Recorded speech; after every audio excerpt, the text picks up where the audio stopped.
ở alo, ở đây nhá mọi người nhá. Hôm nay mình có việc đi qua cái đoạn đường này là cái đoạn là có, nói chung là rất chi là nhiều chai bao luôn.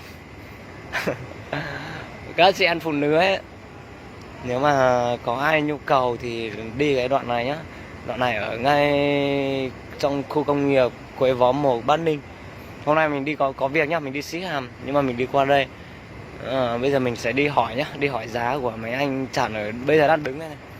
Mình sẽ đi hỏi giá nhá, đi hỏi giá xem giá thế nào đó. Mình đi đây.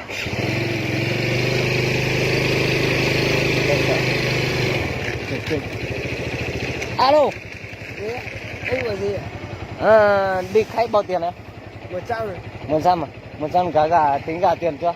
Tiền phòng chưa? Tính cả tiền cả bao phòng nữa. Tính cả bao phòng là 100 á? Ôi rẻ. Rẻ mà. Còn chắc chắn không? Chắc chắn mà. Thế tối nay đưa anh nào chưa? Đưa ai? Chưa được. Được, cũng đẹp trai, ngon trai ấy.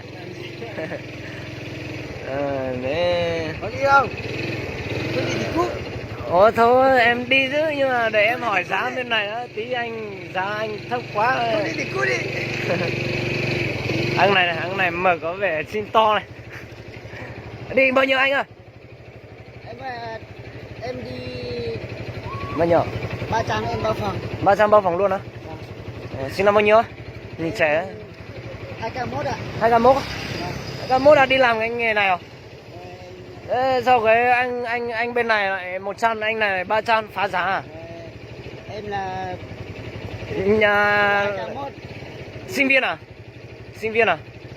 Học sinh thôi. Học sinh á? Học sinh là đi tù không ấy? Không sao mà anh. Em Không bao sao? phòng đi không? Ở đây có khách sạn nào gần đây không? Có. Có. Em dẫn đi. 300 à? 300 này đợi tí nhá, hỏi giá bên này á, thích giá cao hơn cơ. 300 rẻ quá. Em này, ngon trai à? Em là 500 bao phòng. 500 bao phòng. Sinh năm bao nhiêu? Em 2k2 ạ. Các ai, 500 bao phòng. Ôi rẻ. Chưa mất trình luôn. Chưa mất trình. Rẻ đấy nhỉ? Rẻ em nhà quê vừa mới xuống. Nhà quê luôn. Nhà quê vừa mới xuống. Cho sờ cái à? Ôi, chưa mất trình là chưa cái sở là 500 bao phòng là mới cho mình sở. Hả? 500 bao phòng cho sờ thôi. Cho sở.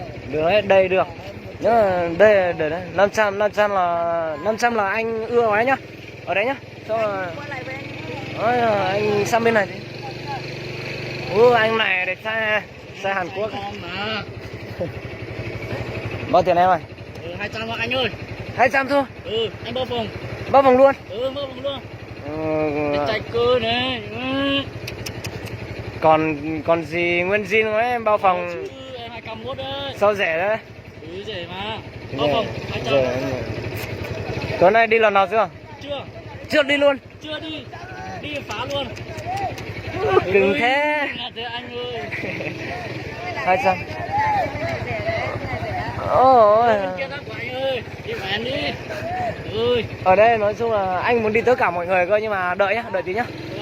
Hỏi giá. Đây là bên này nhá anh nhá. Rồi ok nhá. Em này trẻ này. Em cả hai anh ạ. Em mới hai à?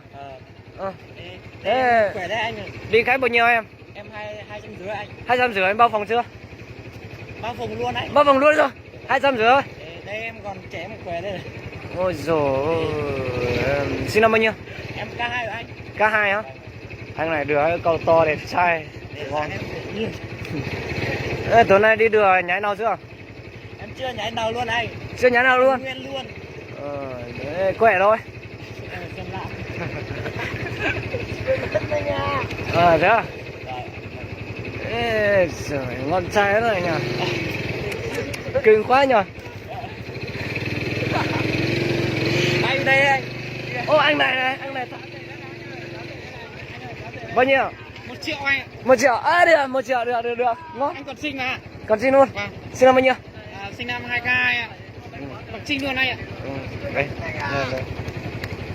1 triệu, còn sinh. Vâng, bao phòng luôn anh ạ. Bên này 200 giá. Bao phòng luôn mà anh. Em còn trinh mà. Ra đây Hàn Tàu đây 1 triệu, lên xe đi em. Lên xe. Lên. Ở đây có khách sạn nào gần không nhỉ? Có anh ạ, anh cứ đi 500 mét là tới ạ. Ok, ok. Nha mọi người nhá, bây giờ mình kiếm được một anh rồi. Mình sẽ đi khách sạn nhá. Mọi người đón cái tập tiếp theo xem nhá, xem đi như nào nhá. Xin to mọi người ạ, khoe to á.